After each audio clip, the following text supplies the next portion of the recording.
Hi, this is Lana Lisa Williams, aka Survival Woman, and today I am wearing my ridiculous hat from China. Yep, made in China. Some things are actually good that are made in China. A lot of things are totally fake. Yeah, in China they have Apple stores that say Apple computers, and they look just like Apple computers, but if you open them up, you realize they are not real Apple computers. Same with Samsung phones. You've got to be careful where you go. So this hat's a little ridiculous, but it can be like, it can be like fixed any way you like. That way, this way, whatever. Yeah. And I got it on backwards. I know that, but I don't care. Today, today I'm going to take my hair down a little just for the hell of it. Yeah, I said hell. Yeah, right. That looks better. I look like some sort of weird cowgirl. Yep, this is me, the weird cowgirl of Central California with a weird, weird Chinese hat. And I'm having a tough time because it's going to be my birthday in like it's 5 days.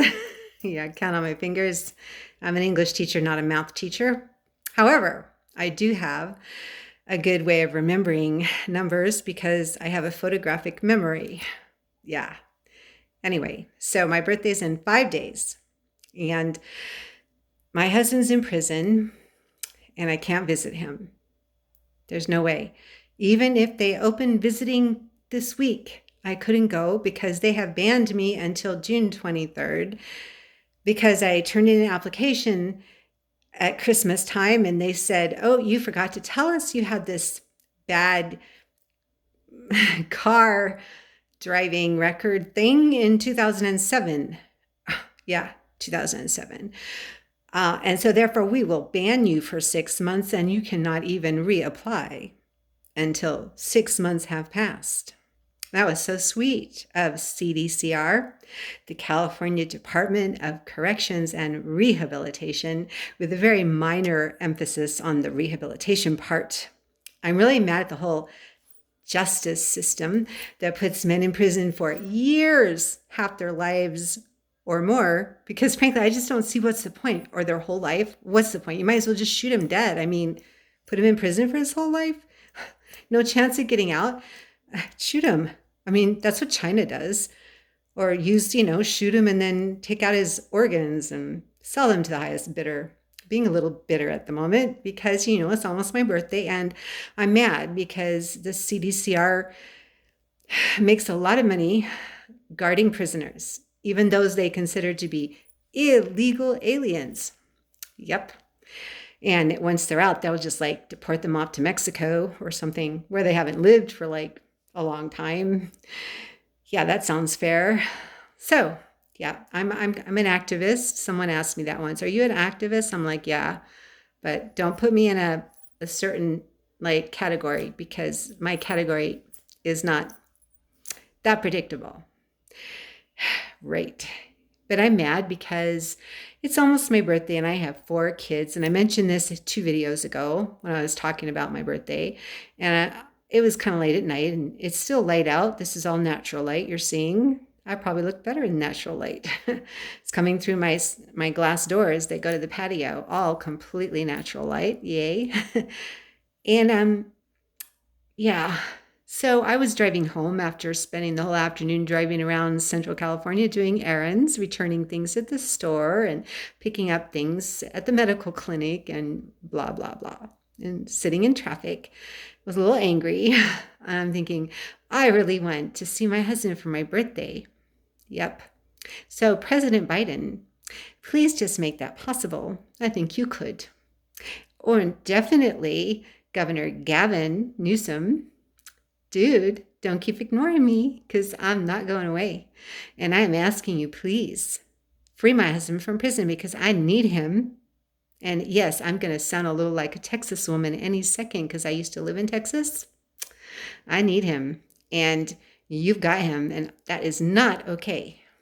It's kind of ironic. I spend my whole life looking for my soulmate, and then I find him, and there's just one little catch. He's a prisoner in a prison, and we can't be together for years.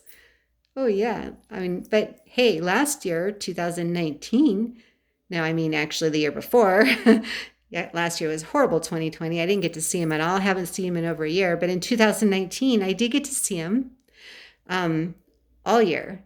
And we spent all the major holidays together, and we had lots of freedom. And he was in a private prison, which, of course, Governor Gavin outlawed. So he went from a nice private prison to a really bad one where he's back in a cell with bars. And before he was in a dormitory and got out in the yard all the time and had all kinds of programs and could walk around. And now he's in this horrible old place.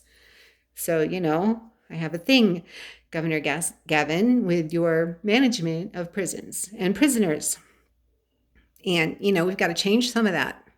So President Biden, if you care, please call Gavin Newsom and say, hey, Gavin, there's this woman. She keeps bugging me and you. Just let her husband go, okay? So that's the first thing I wanted to talk about, the obvious one. And then the second thing is, I have 4 kids. Kind of mentioned that before.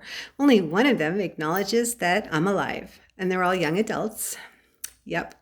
And some of them have their own little families. And I haven't seen them in years because they just decided they would disown me and pretend that I was dead.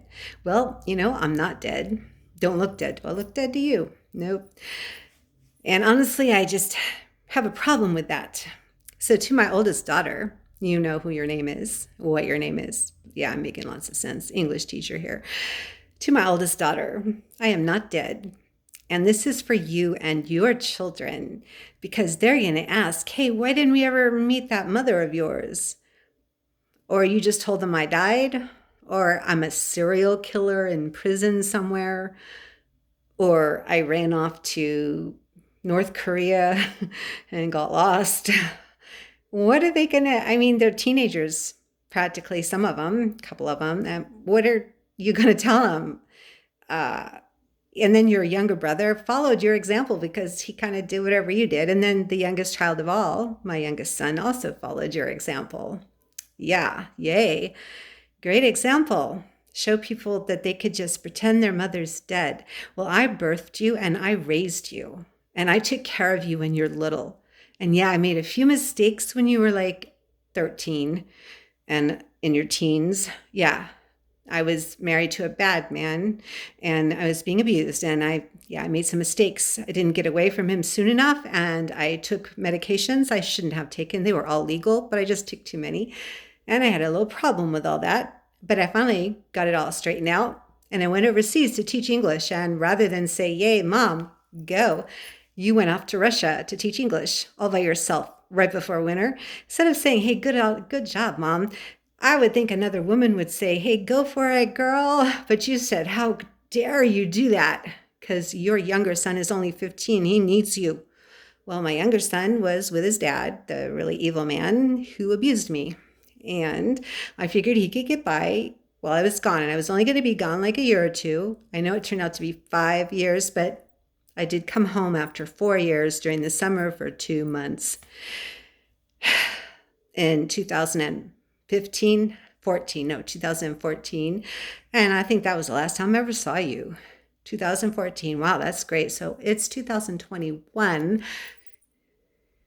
That's like almost 7 years. 7 years. 7 years. Are you kidding? Are you crazy? I am a nice person. I'm fun. I'm creative. I write books. I do crazy videos. And my older daughter, you know your name. You need to rethink your whole strategy here because your children are going to grow up and say, what the hell were you thinking? She's not a bad person. We wanted to know her. And a lot of people are going to think that. And what you do will come back to you. Because there is a verse that Jesus quoted in the Hebrew. Jesus, of course, spoke Hebrew and Aramaic, which was kind of like an everyday Hebrew of the time. And he quoted a verse in Hebrew from the Old Testament. And it goes like this in Hebrew, because I can speak a little Hebrew. It's Middah Kinneged Midah, which means measure for measure, What you give out to others will be returned to you. Think about it. And I don't mean to try to scare you. Don't think I'm some serial killer, some crazy, psychotic, insane person who wants to kill your children, which I think you said something like that once to me when we randomly met in Big Bear and you're like, oh, you live here? I didn't expect I'd run into you. And then you left that very day because you couldn't stand to be on the same mountain with me. Maybe you thought I was going to hurt your children. Oh, wow. I had 4 children, and they grew up to be pretty good citizens. None of them are in prison. None of them are serial killers. I didn't abuse or molest any of them. So whatever thoughts you got in your brain, they're wrong. And they came from my ex-husband who hates me for leaving him and swore that he would turn all my children against me. And you listened to him. And how could you listen to a man who is my worst enemy and is not your friend either? And maybe you forget how he treated you, how he hit Ryan, your brother, in the head. But I don't.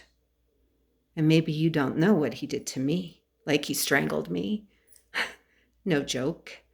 And he hit me in the head and knocked me to the floor. Maybe you just don't even believe any of that, because the courts really didn't. They said, she's just crazy. She was just taking too much pain medicine. Well, hey, dude, I took some pain medicine because it was legally prescribed to me because I was under a lot of stress from being an abused wife. So the whole thing is, you should not listen to someone who gives testimony against an enemy, because if someone gives testimony against an enemy, he's going to hurt that person. He's going to want to hurt that person, and he's not going to tell the truth. So my older daughter, you know what your name is, you have believed lies from hell, and they need to go back to the fiery pit from whence they came. And you better watch your back, your soul, your life, because what you give to me will return to you unless you change. And I'm not going to do it. I have no desire to hurt you or anyone in your family, obviously. Hey, I worked in a prison for 9 months, and that required a 5-week background check. Yeah, and they even knew about my 2007 unfortunate traffic violation. Yeah, which was kind of a big one. And I thought was off my record. They knew about that, and they still hired me. There was nothing in there about me being a psychopathic killer, homicidal maniac, or serial killer. Nothing. So for your own sake, and the sake of your children, and the sake of me, as my birthday approaches, please rethink what you've done. And maybe you'll never see this. You probably won't. But maybe your children will, and your friends will. And they will say, hey, Lana Lisa Williams, are you related to that woman? Did you see her videos, Survival Woman? So those of you who are listening, maybe you have a similar frickin' situation like that. Pardon I could say worse words than frickin'. And maybe you've had people in your life say, oh, you're just a crazy person. I'm just getting away from you. And maybe they're wrong. And maybe they shouldn't have done that. I'm not the only one here. 2020 was a horrible year, and we were isolated in our homes, and we were lonely. And 2021 is going to be like, wow, us getting back to society. And you can imagine what that might entail. So the rest of you out there, if you have a story like mine, send me a message. Tell me about it.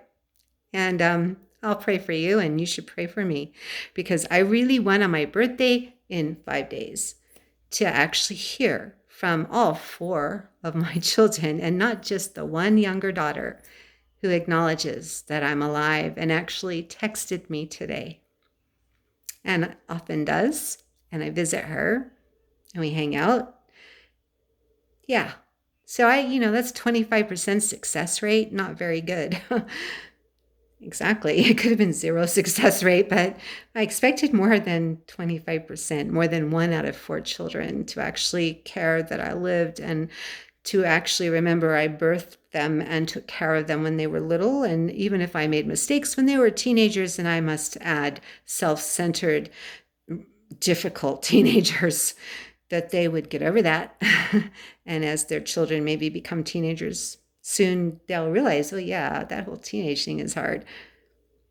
So this is Lana Lisa Williams, aka Survival Woman, having gone on too long about this topic. But you know what? A birthday with no one saying happy birthday except my one daughter out of 4 kids and my husband who is in prison, and we cannot be together. That is no fun. And may all of you who have birthdays in 2021 have a way better time than you did in 2020. And may all of us, as summer comes, have a way better summer and a way better rest of the year than horrible last year was. This is Lana Lisa Williams, who writes books and does videos, and who has a master's degree in English, and who can speak to a crowd, saying thanks for watching and have a good day.